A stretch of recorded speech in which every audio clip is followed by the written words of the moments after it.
angular velocity omega. What should be the external torque? I should apply it. If you are very smart enough, you should convert the previous problem into, you should take help of, you should convert the previous problem into, in idea into this problem.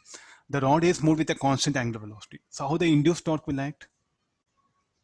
How the induced torque will act?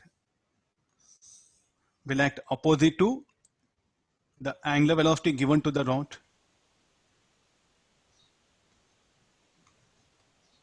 How the induced torque will act? It will act opposite to angular velocity given to the rod. So therefore, there should be an external torque. In what direction I should apply? Clockwise.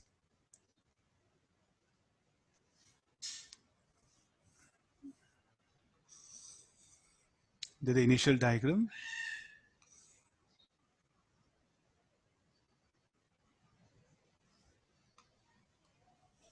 Now come for this. So here angular velocity should be maintained. How the induced torque will act? The induced torque will act in this direction. Because how the current will flow like this. Don't bother current here, there's a short circuit, you need not to bother. Then, so what is this induced torque? Magnitude of this? B omega square L to power of 4 by 4R. B square L to power of 4 omega by 4R. If the length of the rod changes, then proportionally you have to change this one. Then how much of external torque? How the external torque should be applied? Should be applied in this sense.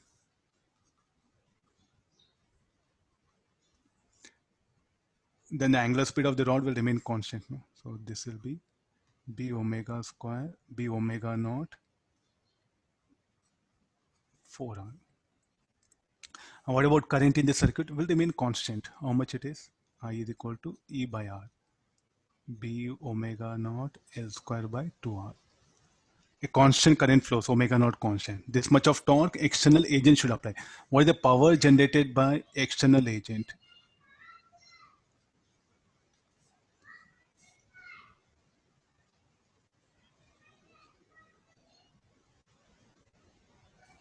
Omega naught, no, not omega square. Omega, only omega. B square. This is, and I'll write it.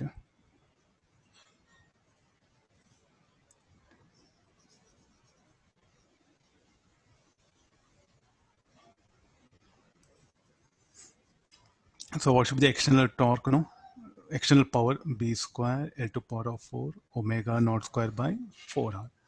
I should supply this much of power. Where do all this power gone? Power dissipated by the resistor R. If you want, you can cross check, both will be equal. You square this high, you square it and calculate. So we'll end up this is equal to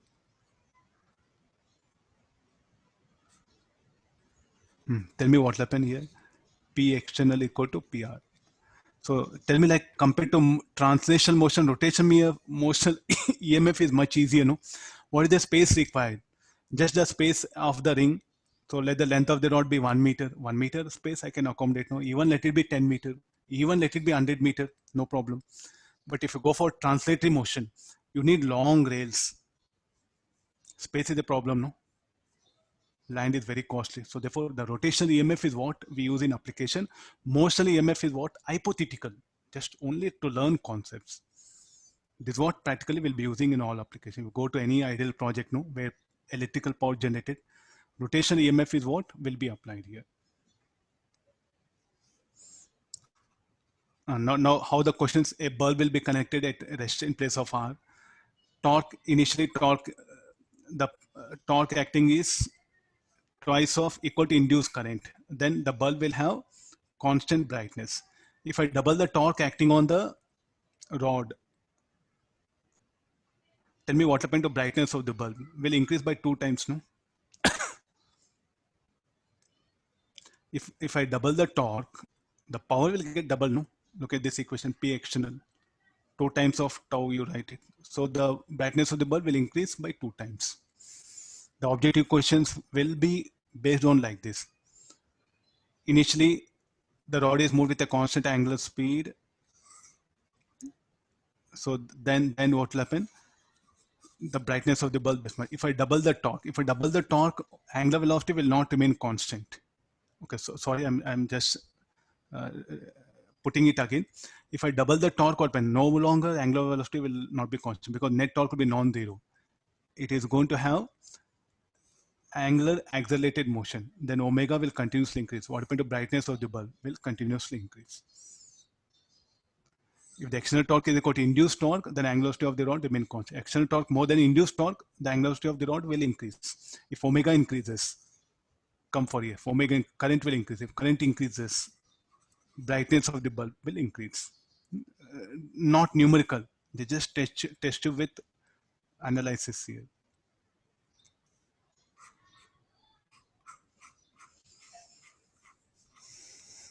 And now I'm directly bringing a torque. It's a test.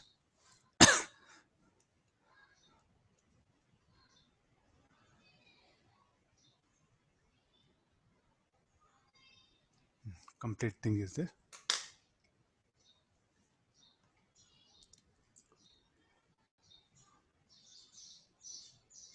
Read the question. Find the angular velocity of the rod at time t.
Now this is the rotating rod will behave like a cell. So here also you bring the cell. So first you introduce that cell. So there's a rod.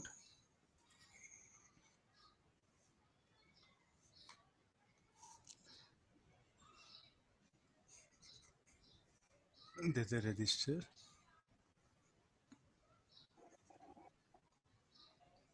No, the rod is there.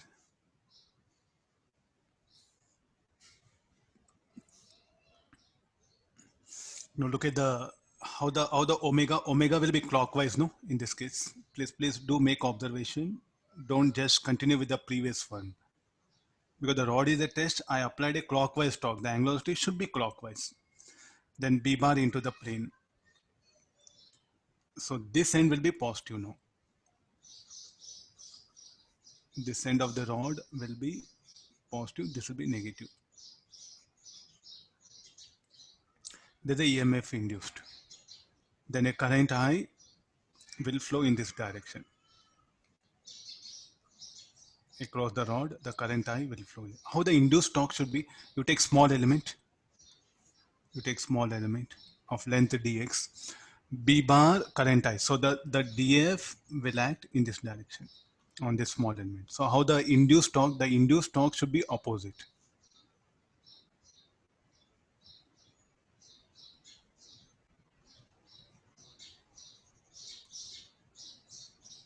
Then the external torque what we applied is in this direction. So well, the rod will move with constant angular velocity. I think you bring back the rotational mechanics small ideas. The induced torque depends on what? Directly formula. I'm telling this one. That's the use of that particular formula. The induced torque, what is the equation for induced torque? Equal to B square L to power of 4 omega by 4R. Provided length of the rod is L. If the length of the rod is changed to L, no, again you have to change this particular values. Then what is our entire discussion now? It should be like T tau minus Ti should be equal to m L square by 3 into alpha. This is external torque.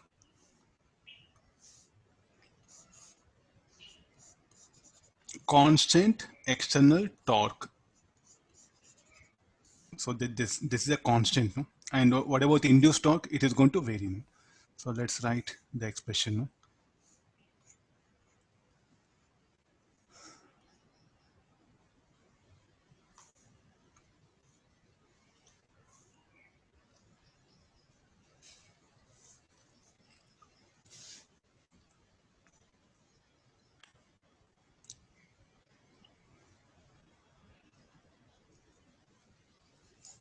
I'll start with this diagram now. So this should be equal to, so T tau minus, this will be B square L to power of 4 omega 4R equal to,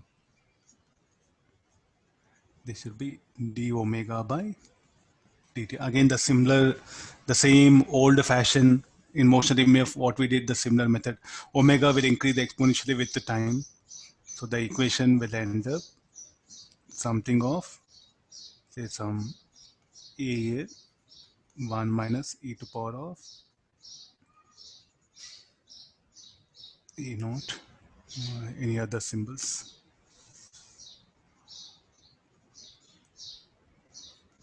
P. So let this be beta T. The angular velocity of the rod will continuously increase with the time exponentially. When at t equal to infinity you put it, it will attain a constant. So this will be the terminal angular velocity, or better write omega t. Because as the net torque, because of external torque tau acting, the induced torque will continuously increase. No, after a long time, what means the induced torque will become equal to applied external torque tau naught, and the angular velocity of the rod remains constant, and that is what terminal angular velocity. Can we calculate this? I want this terminal angular velocity. I don't want you to use mathematics. Directly you should have think. After a long time, put t equal to infinity. The angular velocity is omega t, no?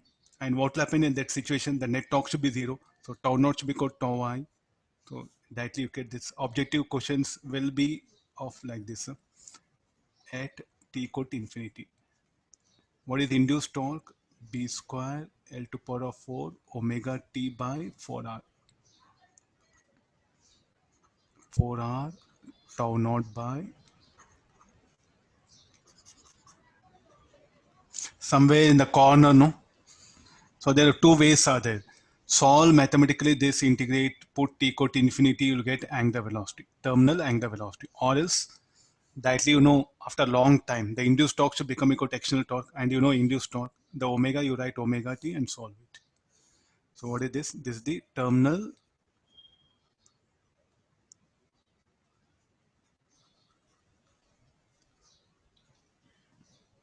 Now what about energy relationship? What about energy relationship here? For t less than, for t less than, for t